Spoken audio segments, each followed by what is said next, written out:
Yeah, now to kind of continue from that, with kind of this boom of indie games that we're going through, do you feel like it's almost having a negative effect in the sense that the market's becoming more oversaturated, or do you feel like that's still not something to be super concerned about? What's your kind of takes on that as someone who works on games? Because I can only, I'm just an outsider. I can only imagine what it's like trying to hold on to niche audiences and whatnot with what you're making. But now with so many other people making it, because it's become a lot more normalized, has it become more difficult to find people, do you think? So I won't speak to the whole of the indie industry, but I'll talk about one genre in particular because I was around for it. So I saw it all happen. Gotcha. So visual novels and dating sims, that was where I started out in development. And initially there and there still is a huge community of original English visual novels, OELVNs. And they have good they're just real games, real stories, very interesting, doing a lot of cool, unique things. And then what happened were games like Hatoful Boyfriend and the Kentucky Fried Chicken game and DDLC. And suddenly visual novels became known for being a meme, gimmicks. Essentially.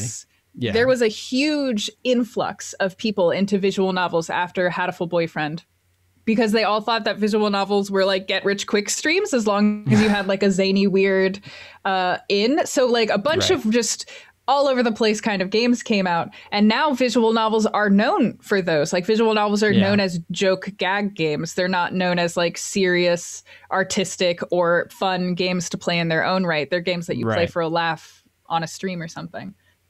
So there are definitely genres where the proliferation of games or people seeing it as a get rich quick scheme has watered down the market and affected the sense of what the genre is. And that's really bad. Yeah. So people will go in expecting this kind of memeified game that they're used to seeing. And it's almost harder for them to take those kind of games seriously because of that. So when they see a series of what am I looking at? Exactly. They don't have the patience or appreciation because people, I don't want to sit through a book if there's no hook. And you don't know when you play the game, you find out a lot of visual novels have a bunch of really interesting stats based mechanics. Long Live the Queen is a really good one where you're controlling a girl whose inauguration is in a year and you need to keep her alive because people are trying to kill her. And it's a princess maker raising sim where you're trying to make her not die. And it's really fun, but that's not what people think of when they think of visual novels. Right.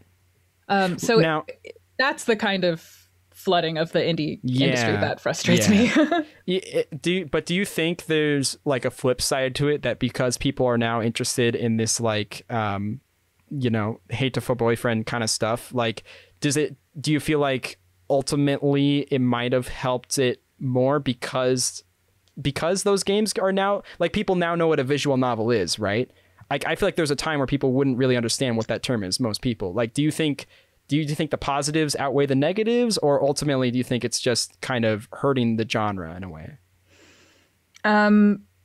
So going off of my own experience, because my ability to get hired was impacted by these market trends. Sure.